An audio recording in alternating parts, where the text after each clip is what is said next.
Welcome to Pet Food Forum TV, bringing you all the exciting coverage from Pet Food Forum 2017. I'll be your host, keeping you up to date on everything Pet Food Forum related, right here on this channel. Now stay tuned for interviews with industry experts, features from the exhibit hall floor, and the daily highlights. With learning sessions from industry experts, networking opportunities, and up to 100,000 square feet of exhibits, this is the place to see and be seen by the industry buyers and influencers. Pet Food Forum TV is sponsored by Extra Tech, Shank Process, and Trow Nutrition.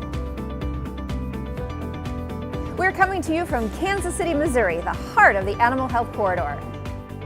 Be sure to join us online.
Today's an exciting day, so here are a few of the upcoming events that you don't want to miss.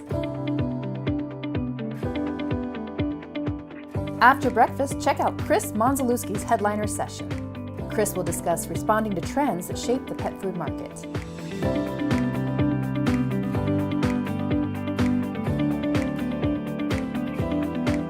Afternoon concurrent sessions take place starting at 1:30 p.m. Don't miss Temple Grandin's closing keynote about animal behavior and responses, or the town hall discussion about funding and sharing pet food research. Tonight's closing reception will feature Kansas City barbecue with live entertainment. We'll be right back with an interview from the show floor.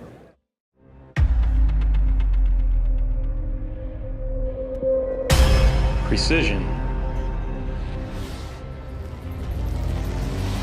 It defines everything we do. From engineering concept to manufactured equipment.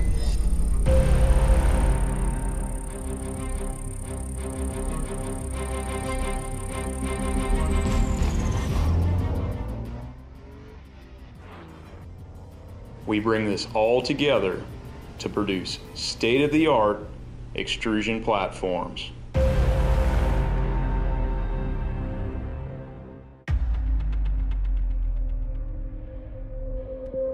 Precision. Made in the US of A.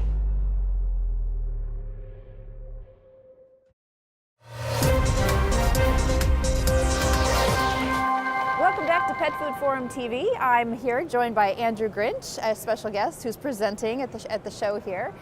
Thanks for joining me, Andrew. Thank you. You're the content director at Woodruff Schweitzer. Correct. Tell us a little bit about your work there. So I oversee a team that focuses on content marketing for clients. Woodruff Schweitzer is a full-service agency based here in Missouri, and I also have an office in Minneapolis. So your talk today is about listen to win, using customer insights and company experts to create breakthrough marketing. That's right. Tell me what that all means. Yeah, well, we really want to try to emphasize to those out there that you can listen to your customers. There are accessible ways and channels that you can find customer information, but we really want to take that from information to insight. And we view an insight, a true customer insight, as a newly discovered truth that inspires opportunity to set your business apart. So it's something that goes a little bit deeper than just your traditional demographic information or other things that come up in maybe market research. It's going a little bit deeper to really find that nugget that you can latch onto. Yeah, I'm glad you defined that, because I don't think everybody really understands the true definition of customer insight. And how do larger companies, of course, have the resources to have that kind of data? What do smaller companies do to go about gaining customer insights? Yeah, and one of the things we're talking about here at Petfood Forum is accessible ways to find that information. So to get to an insight, you really need to start with the information. And so we are introducing 5 different ways that you can look for information, or places that you can find information that are accessible to you. Looking at your employees, so internal resources, looking at your digital channels that your company runs and seeing what your customers are saying to you directly. And then going outside of your company into social channels, such as the broadcast style social channels. So places where people are saying things about your brand or category, but maybe not directly to you, and listening in those categories, and then also looking at community style social media. So the places like Facebook and Reddit, and forums where people are not only asking questions but giving answers, and trying to look there for something that stands out and that is unique. And certainly also market research plays a role as well. So try to emphasize 5 places to look for information as the starting point, and then really transitioning that into how do we take that information into an insight. And so what we introduced is a filter that has 6 steps. That's an easy to use filter that you can take your information. So after you've sourced your information, you can look at the source of the information. You can look at breaking it down into different themes. Beyond that, looking at the frequency, so how often is this information coming up? The sentiment, is it positive or neutral or negative? And then looking at your relevance and differentiation. And so we try to emphasize that getting the information is the first piece of it, but you really got to sort it to get to that insight. Sure. Now, is that filter you talk about, is that the ready-to-use template? Yes. That's part of your talk? Yeah, both the places to look for information and the filter are 2 pieces of equipment that we're basically giving at the Petfood Forum this year, that we're hopeful that folks can take back and implement right away and try to develop breakthrough marketing. You're really demystifying the whole process. Well, we're trying. We're trying to at least make it accessible, because Sure. we do feel like a lot of individuals and companies feel that information, big data, is very overwhelming, and what do we do with it? So we try to simplify it into something that could be actionable. How is the millennial generation affecting all of this? I know they prefer to hear from experts, don't they, than corporate statements? Correct. So the way that the next step of all this, so we finding the information and filtering it out to get to your insight. The next is deploying breakthrough marketing through utilizing your internal experts. And obviously there's different ways to deploy marketing, traditional methods of advertising, etc. But we wanted to focus in on, again, the idea being that not only is the information accessible to you, but you have people within your organization that are accessible to you that can help deliver that marketing messaging. And I think as you look at millennials, it's really all about them right now, and that's been a big theme here at Petfood Forum. They really want to see the human side of a brand. They don't want to just see statements or marketing speak. They have a real eye for that, for being marketed to, and they don't like that. So one way to do that, or to break through that, is to utilize an expert within your company, or someone that's credible, that can give a human take on a topic and give some expertise to build that brand loyalty. What's your advice on using third-party experts on behalf of your company? Yeah, absolutely. So certainly influencer marketing is a big term that's used a lot. There's a couple different ways to look at it. What in our talk at Petfood Forum, we talk more about utilizing your internal experts. And if you deploy regular marketing based on customer insights with a unique take, using an internal expert, you have a real opportunity to build up someone within your company as being an influencer. But certainly there's also the third-party influencer aspect of that as well, where you can look to someone to help give more, credence to what you're putting out there, to really reinforce your brand and your positioning. But again, it's all about human connection. So if you can start with a human that's speaking on behalf of your brand, and then have a third party humanize it even more, it's all the better. All right, well, thanks again for your time and your insights. Andrew Grinch with Woodruff Schweitzer, and we'll be back here with more experts on Pet Food Forum TV.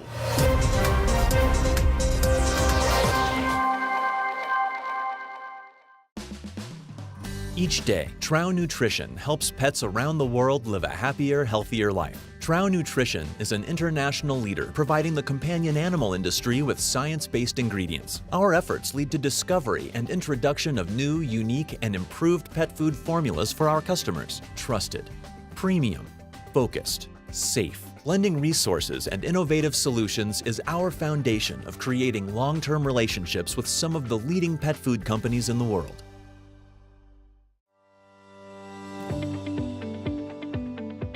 We had a great opportunity today to meet with students who are interested in pet food as a career.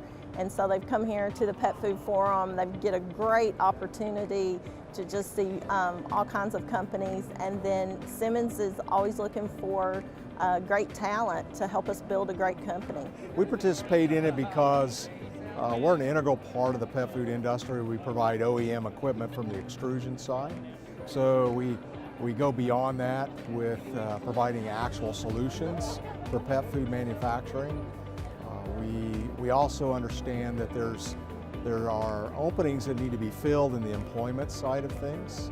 So we really like to participate directly in trying to entice students to take a career path and a very important career path. We sponsor the student program, and this is the second year we've done it because we really believe that students are kind of the future for our industry, and we want to, our theme is bright minds, so it really kind of fits that theme very well. It's been very successful. We've met with a lot of very interesting people with different career paths, so we think that this is a very positive avenue. They're the new minds, they're the ones that are learning all the new science, they're the ones we're working with on developing new science, and we see them as key to really expanding into this whole health and wellness space for pets. It's a great opportunity for them, and it's a wonderful opportunity for us. We are here looking for talent. We are looking for our next employees, and this is a great place for us to start.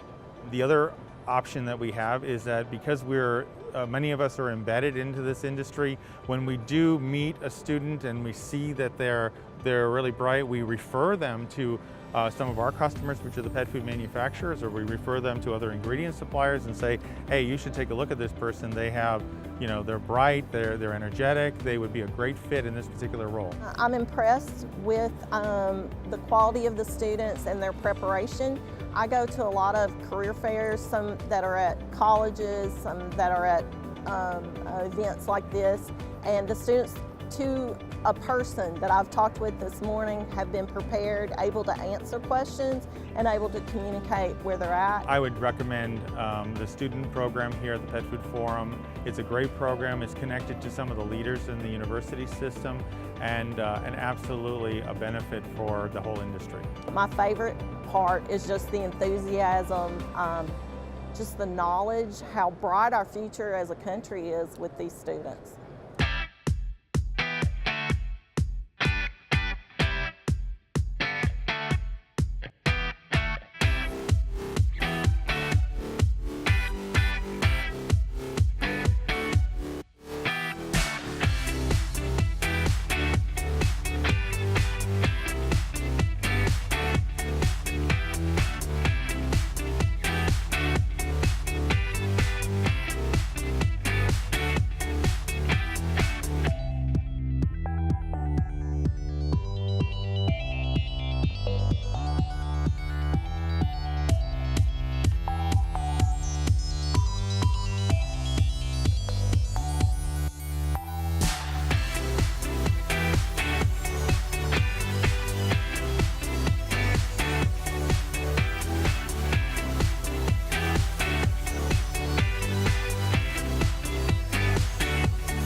Today's an exciting day, so here are a few of the upcoming events that you don't want to miss.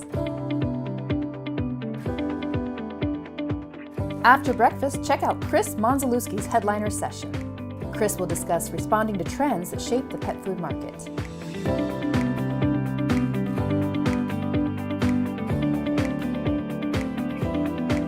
Afternoon concurrent sessions take place starting at 1:30 p.m. Don't miss Temple Grandin's closing keynote about animal behavior and responses, or the town hall discussion about funding and sharing pet food research. Tonight's closing reception will feature Kansas City barbecue with live entertainment.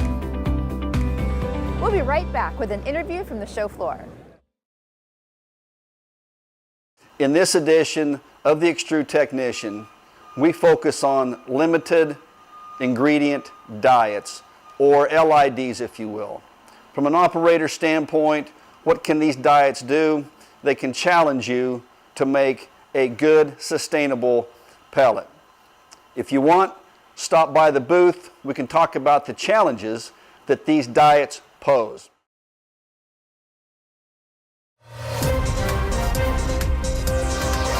Welcome back to Pet Food Forum TV here on day one of the Pet Food Forum 2017. Joining me now is my guest, Justin Emig. Justin, welcome. Thank you. Thank you. You are the Director of Search Marketing for Web Talent Marketing. That is correct. Excellent. That And is correct. you had a presentation today. I did. Tell us how it went. Or tell us what it was about first. Oh, and well, then... it was, what I do is I do digital marketing, so a lot of what the presentation was about was social media. The elephant in the room, as you could say. Social media is not going anywhere. So one of the problems with social media is it's generally digital.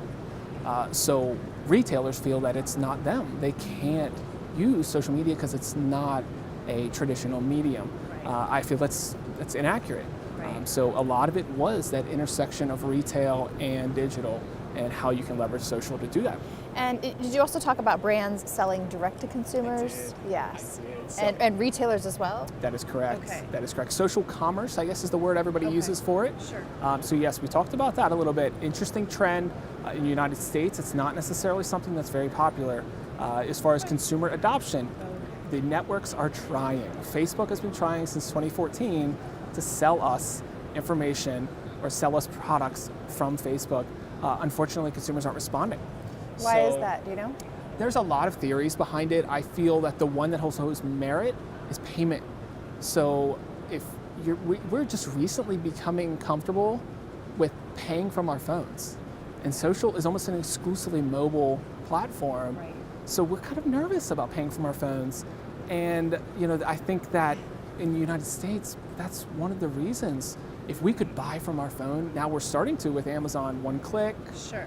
We're getting there, we're just a lot slower. Okay. But it's not that way in other countries. No, the Asia Pacific, so PAC-RAM, whatever you would want to call it, that is their primary methodology or primarily way to buy via e-commerce. The numbers are staggering, but they, almost $700 billion is done in e-commerce in China from a social platform. So we'll get there, but it might take a little while. Correct. Yep. They're Now, very millennials. more advanced. Now, are millennials hesitant to buy from their phones? They ironically are as well. Really? Interesting. Yeah, a lot of the data supports that. You would think that they're heavy adopters of that, but they still tend to fall back on traditional ways. Millennials are more likely to buy online. However, they still make a lot of purchases in retail. So it's more of a research is what they use digital for, and they still are, again, comfortable making a retail purchase. Right. And how else are millennials altering the way that we use social media and digital? So it really, I think the whole conversation of being a millennial, I think it's kind of an interesting thing. I'm a 35-year-old millennial. I have peers who are 22. They're also millennials according to the age. We're in very different places of our life. And so I think if we look at millennial as the term millennial, we have to unpack that a little bit more and start looking away from strictly the demographic element of it and start looking to kind of the behavioral elements of it. So I might have interests, I might be mature in the fact that I have my house that I feel like I'm comfortable in, my pets. When I was 22, I probably was not like that. And so they're still in a rental situation. It's different. So brands have to think about those life places and where they are, and then how to nurture their message. They just might be a millennial by definition. However, they might not act different exactly segments the same. of millennialism. Millennialism, yeah. So, what is shelf space erosion? I read that in your bio. So this is kind of an interesting thing, and it goes back to when, my previous life, I was a brand. I was working in brand. My job was to maintain our products on the retail shelf. Well, what I was learning is those shelves aren't getting any bigger. They keep getting smaller, and then the big remain big. So if you're the big conglomerate, you can pay to have your products on their shelves. So if you're a little challenger brand, you don't have that money. And it becomes this erosion of shelf space because these retailers are understanding consumers want diversity, so they're forced to put a different product in. Sure. However, if they don't sell, they get rid of it. So it's constantly a revolving door. So these shelves are getting smaller retail. However, e-commerce, it's the limitless shelf. Right. Yeah. So it's kind of this interesting mix between the two. It's really a unique paradigm. What is a small brand to do? Should they be focusing on getting on the retail shelf or not? That's the age-old question. I think it really it depends. It's a terrible way. The non-politically correct answer is really it depends. I think the beauty of social media is, again, it levels the playing field because you've never had a platform in which you can have a conversation with your audience. Right. You've never had, you think about what social media is, the same platform where people are commenting on dog pictures and, contributing to their famous charity. You can also put an ad there. It feels like strange. It does. When you look at television, you couldn't really do that. You're buying what you think is somebody. No, you're buying an actual person now, like getting in front of them. It's really, it's a unique paradigm for brands. Challenger brand needs to understand, create a movement, create an audience, and then allow that brand and what they feel to tell the story. The big thing I always say is evoke an emotional response in whatever you do. You look at some of the brands that have built their audience online, they evoke responses. Your Tom's shoes, Red Bulls, and all they do is evoke emotion. Like, yes, that's me. Are they embracing that, do you feel like? I think they are. I look at, there's some examples. I think where this is really happening is in cosmetics. So, obviously I'm a guy, but, cosmetics is a really interesting space because those retailers are getting very small as far as that shelf space. L'Oreal, all of them own the placements, but there's a lot of movement in cosmetics and then, nutrition. So these brands are starting online, and then they're getting to the point where they're so popular online that the retailers are calling them. Yes. So this is earning shelf really space in a very different strange manner. way, but you can control the conversation when it's e-commerce. You can't control the retail experience. Yeah. So Thank you really so much, Justin, for sharing your insights with us today and here at the show. Yeah, thank you. It's been a pleasure. We will be back here at Pet Food Forum TV with more interviews.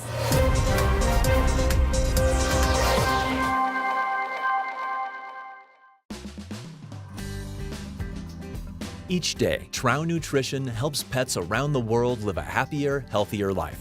Trow Nutrition is an international leader providing the companion animal industry with science-based ingredients. Our efforts lead to discovery and introduction of new, unique, and improved pet food formulas for our customers. Trusted, premium, focused, safe.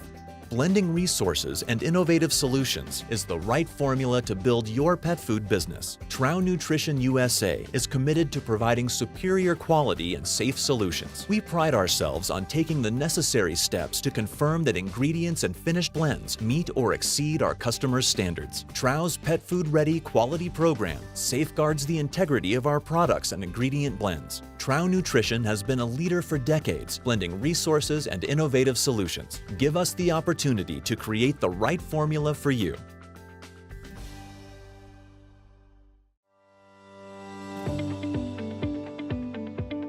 We've created an environment here for students to be able to engage with industry partners. So this group here is the future of pet food. And so never before have we had such a turnout of both industry players as well as students to come here, learn about the industry and potential careers in the industry. Well, this is an opportunity for us to network as students, so learning as much as we can about what else is out there, what's new in the industry, what's happening, and also the chance to, again, network, talk to people who could eventually provide jobs for us or internships, or potentially sponsor some projects for us as students. So we've got folks from the entire supply chain. So from ingredients all the way to processing and distribution. So folks like Extrutech and Wenger in the supplier side, as well as ingredient producers. For a lot of our extruding projects, we get to work with Extrutech, and they have a small research facility there. So we'll bring all of our ingredients, we'll get to make our diets, and then we get to work together a lot, and it's a good experience. It's a great opportunity, and I think it is kind of a close, tight-knit community. You start to see a lot of faces that you recognize from previous years, which is really cool, and you get the chance to know people on a more personal level. The goal here really is to create talent pipelines to those companies, and so the same is true for companies. They can get exposure to that future talent and really identify the best and the brightest for their companies. I'm looking forward to continue to stay in touch with people, possibly have some job interactions in the future. It's really about exposure to future employers, partners, and really opening their eyes to the opportunities within the industry. That type of exposure couldn't happen in such breadth anywhere else but this event. Welcome to Pet Food Forum TV. I'm your host, Kristen Levine, and we're here at day one of the 2017 Pet Food Forum here at the Kansas City Convention Center. And I have a very special guest joining me now, Dr. Melissa Brookshire. Thank you for joining me. You're welcome. Thank you for having me. And you are the founder of North River Enterprises, is that correct? That is correct. So tell me a little bit about what you do there, because I think it's very interesting. Okay, sure. I started the company in 2007. I was a technical services veterinarian for a pet food company and had a relocation come up and left my role at the company because I was moving out of state and founded a company based on veterinary customer support services. So I had done that work when I was an employee of the pet food manufacturer, and what I do is in cases where companies have someone reach out to them and it's a technical question, my pet has a medical condition, can I feed one of your foods, or which food should I feed? Or if they're calling and saying my pet has a medical problem and your food caused it, or I think your food caused it. I have a team of veterinarians that work directly with those customers and work with those customers' veterinarians to investigate the situation and find out if there is a potential that the food is involved, and then resolve that hopefully to the customer's satisfaction. Wow. You're serving a great need, obviously. Are there other companies that are doing what you're doing? There aren't any that I know of. A lot of pet food companies have their own team of veterinarians on staff. So larger companies are going to have veterinarians that do this kind of work, but smaller companies may have this need and not necessarily have a need to have a full-time veterinarian working in their office, but need services once in a while or even sometimes on a regular basis, but still don't feel that they want to have a full-time veterinarian on staff. So we fill that particular need for them without them having to have a full-time veterinarian. Now you are presenting here at Pet Food Forum, and the topic of your session is very attention-getting. Yes. Tell us about that. Sure. So my presentation is entitled "You Killed My Dog," dealing with distraught customers in the age of pets as people. So what the intent is, one is to get attention, of course, with the title, get people interested. I have a feeling you're going to have a full house. That's right, I'm hoping. But really what has changed in probably the past 10 years is the role of pets in households has changed to where pets are really treated as family members. Right. And how is that impacting the pet food industry? Well, I think in several different ways. So one, the pet food industry has had to adapt their formulations that they're creating. So people want to feed something that they think is like what they are eating on their table. When they want grain-free foods, the pet food companies have to adapt and make grain-free formulas to fit that need. So I think the pet food consumer is driving a lot of innovation that's happening in the pet food industry. But then from the aspect of consumer support or communication, it's also changing the way that we communicate with those pet owners. When they feel like these pets are their babies, their fur children, it changes the way that we need to interact and relate to them. Right. And how is that mindset of the pet parent today Is that impacting the pet in any negative ways?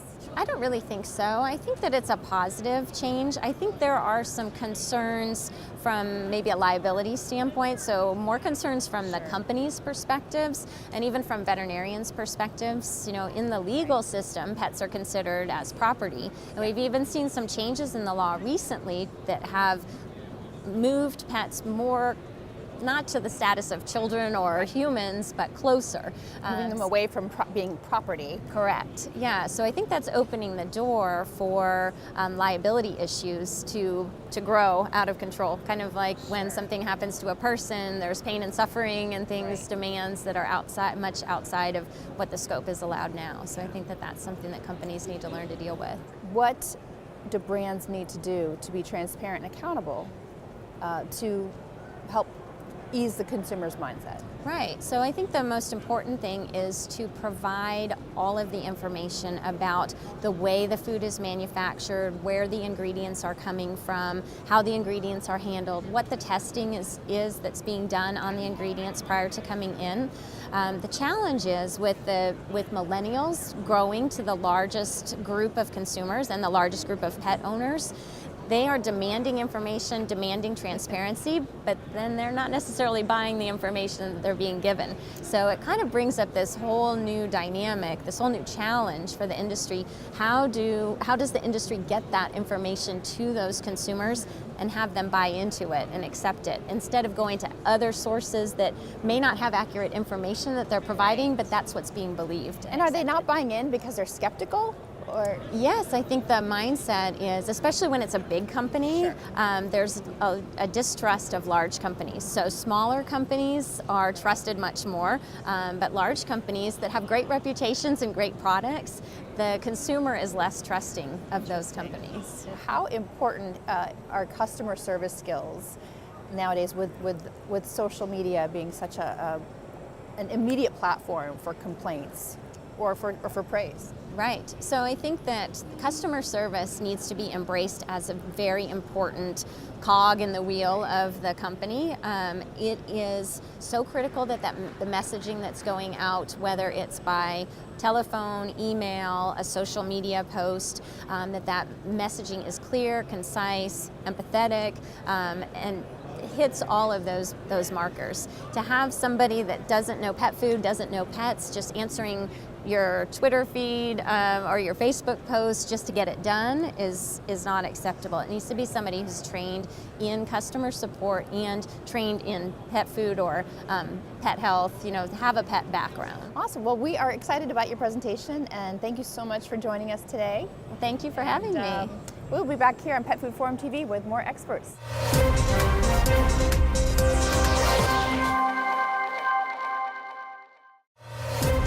Thank you for watching Pet Food Forum TV. And don't miss our other events coming soon.